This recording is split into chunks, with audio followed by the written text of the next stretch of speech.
ये जो कुंभ मेले में अलग अलग मत पंथों के लाखों की संख्या में जो संत पहुंचे हुए हैं, अखाड़ों के संत पहुंचे हुए हैं, नागा संत पहुंचे हुए हैं, आप इनके दर्शन करते हैं, देखते हैं, पर कभी आपने सोचा नहीं होगा इन्होंने देश धर्म के लिए कितनी जंग लड़ी है। जब जब सनातन धर्म पर संकट आया, जब जब देश पर संकट आया, ये नागा साधु, ये हमारे संत महात्मा खड़े हो गए लड़ने के लिए, संघर्ष करने के लिए। दुश्मनों को मारा भी है और लड़ते लड़ते अपने प्राण भी दिए हैं। वो कैसे लड़े, कैसे संघर्ष किया, कुछ बातें आपके सामने उनकी रखना चाहूंगा, जिससे हमारे आपके मन में उनके प्रति वो श्रद्धा के भाव खड़े हों कि आज वो लड़ते नहीं होंगे आजादी के बाद, लेकिन कभी तो वो कितना लड़े। आद्य जगत गुरु शंकराचार्य जी ने देश के चारों दिशाओं में अखाड़ों की स्थापना की, सनातन धर्म संस्कृति के प्रसार और उसकी रक्षा के लिए की। यही कारण था अखाड़ों से जुड़े साधु संतों को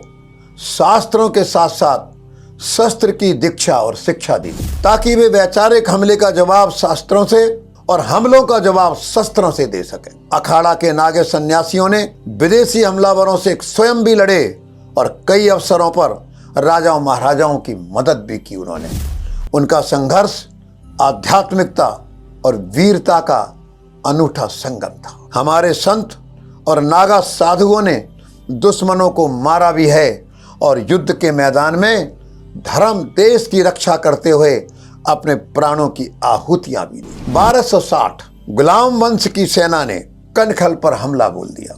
11 दिन युद्ध चला, नागा साधुओं ने उनको हरा दिया। इस युद्ध में 5000 नागा साधु बलिदान हो गए। 1664 आ गया, काशी विश्वनाथ का हमला हुआ। औरंगजेब की सेना का मिर्जा अली के नेतृत्व में हम लड़े और हमने उनको हरा दिया। 15,000 नागा साधु औरंगजेब की सेना से लड़ रहे थे। 1000 संतों ने अपने प्राण काशी विश्वनाथ की रक्षा के लिए, उसको बचाने के लिए अपने प्राण दे दिए।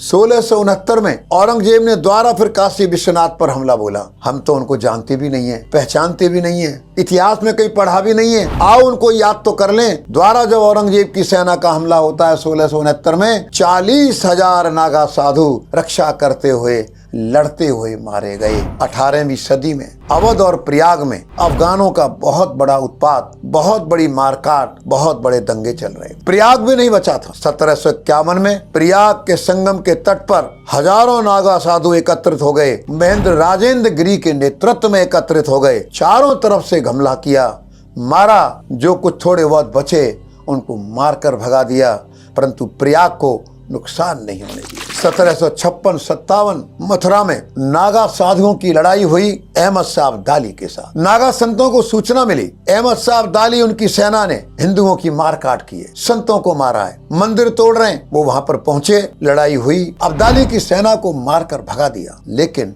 2000 नागा साधु लड़ते हुए बलिदान हो गए। 1761 पानीपत की तीसरी लड़ाई, अहमद शाह अब्दाली के खिलाफ मराठे लड़ रहे थे। हमारे नागा साधुओं ने भी मराठों की सेना का साथ दिया था, उनके साथ कंधे से कंधा मिला करके लड़े थे। कर्नल टाड बहुत कुछ राजस्थान का इतिहास लिखा है। उन्होंने लिखा पूरे राजस्थान के अंदर जिस प्रकार से कन फटे साधु और नागा साधु लड़े, उन्होंने कैसे अपने मंदिर, अपना धर्म और अपने समाज को बचाने के लिए कितने युद्ध लड़े।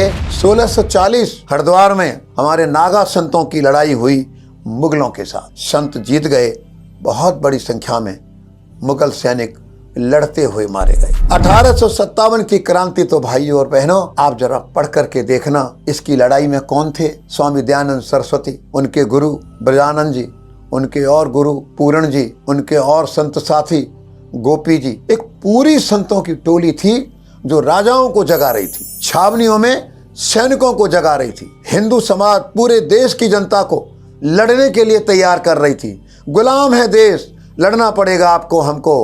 1855 हरिद्वार के कुंभ मेले में वीर कुंवर सिंह, नाना साहब, तात्या टोपे, अजीमुल्ला खां, इन सब के साथ मिलकर के युद्ध की योजना को आगे बढ़ाते हैं। 1857 की क्रांति में हमारे संत लोग, विशेषकर नागा साधु, जमकर के उत्तरी भारत में अंग्रेजों से लड़े थे। और एक घटना छोटी सी आपको याद दिलाऊंगा। झांसी की रानी लड़ रही थी क्योंकि अंग्रेजों की विशाल ताकत के साथ। अंग्रेजों के पास हथियार भी, बंदूक, तोप इस प्रकार के काफी थे। 1857 में झांसी की रानी के साथ नागा संत कंधे से कंधा मिलाकर के लड़े। 1858 ग्वालियर का युद्ध होता है। इस युद्ध में 2000 भारतीय सैनिकों के साथ 745 से अधिक नागा साधु भी बलिदान हो गए। बाबा गंगादास जी झांसी की रानी के धर्म गुरु थे। झांसी रानी का घायल होकर के वहीं आई थी, दाह संस्कार भी वहीं हुआ था। उनकी कुटिया को जलाकर ही दाह संस्कार किया गया था। निर्मोही अखाड़े के सैकड़ों संतों ने जब तक अंतिम संस्कार नहीं हुआ, झांसी की रानी के चारों तरफ गोलियां चलती रही दोनों तरफ से, पर झांसी की रानी के शरीर को हाथ नहीं लगाने दिया। इसके बाद बाबा गंगादास जी ने क्या किया, जो दत्तक पुत्र था दामोदर दास, उनको कहीं सुरक्षित स्थान पर भेज दिया और स्वयं हरिद्वार की ओर निकल गए। स्वामी समर्थ गुरु रामदास जी ने छत्रपति शिवाजी जैसों को खड़ा किया, प्रेरित किया औरंगजेब, बीजापुर, गोलकुंडा, हैदराबाद के निजाम से लड़ने के लिए। गोस्वामी तुलसीदास जी रामायण लिखकर जगाया हिंदू समाज को। तुम्हारे राजा राम है, दिल्ली सरो जगदीश सरो, ये नहीं चलेगा। उन्होंने मुगलों के विरुद्ध समाज को एकत्रित किया। महाराणा प्रताप को भी प्रेरणा दी कि नहीं, अपने को डटे रहना है, संकट आएंगे झेलना है हमको। गुरु गोविंद सिंह जी महाराज संत और सिपाही दोनों खालसा पंथ सजाया, मुगलों से लड़े। छत्रसाल बुंदेला, उनके गुरु प्राणनाथ जी ने उनको किस तरह से प्रेरणा दी कि छत्रसाल बुंदेला ने पूरे बुंदेलखंड को स्वाधीन करके राज्य स्थापित कर लिया। स्वामी श्रद्धानंद जी आर्य समाज के संत किस तरह लड़े और अंग्रेजों की संगीनों के सामने चांदनी चौक के अंदर सीना तान कर खड़े हो गए। 1763 से 1773 तक सन्यासी आंदोलन बंगाल और बकिंघम चंद्र चटर्जी ने आनंद मठ में जिस सन्यासियों के विद्रोह का उल्लेख किया है, वो भी किस तरह से लड़े। वारेन हेस्टिंग्स ने इस आंदोलन को कुचल दिया था, बहुत बड़ा कत्लेआम किया। मैं इतना ही कहूँगा, ये हमारा सनातन धर्म, ये हमारा हिंदू धर्म और ये हमारा देश, संत घर छोड़ करके निकलता है, अपना श्राद्ध करके निकलता है। उसने भी देश की रक्षा में, सनातन धर्म की रक्षा में,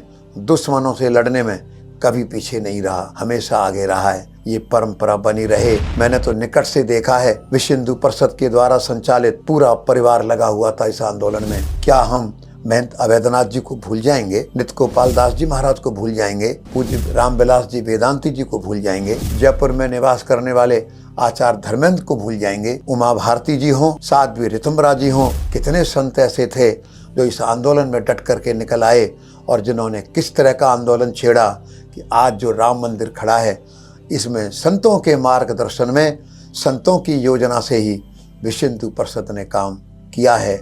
और आज ये जो भव्य मंदिर बन रहा है, इसमें इस देश के संतों का योगदान कम नहीं है। इन सबको प्रणाम करता हुआ संत इसी तरह हमारे देश का मार्गदर्शन करते रहें। अभी बहुत काम बाकी है, आने वाला समय बड़ा संकटों से भरा हुआ है। इसी प्रकार संत समाज में आगे आकर के हमारा मार्गदर्शन करते रहें और खुद भी इसकी रक्षा के लिए डटे रहें। इतना कहकर अपनी बात समाप्त करता हूँ। जय श्री राम।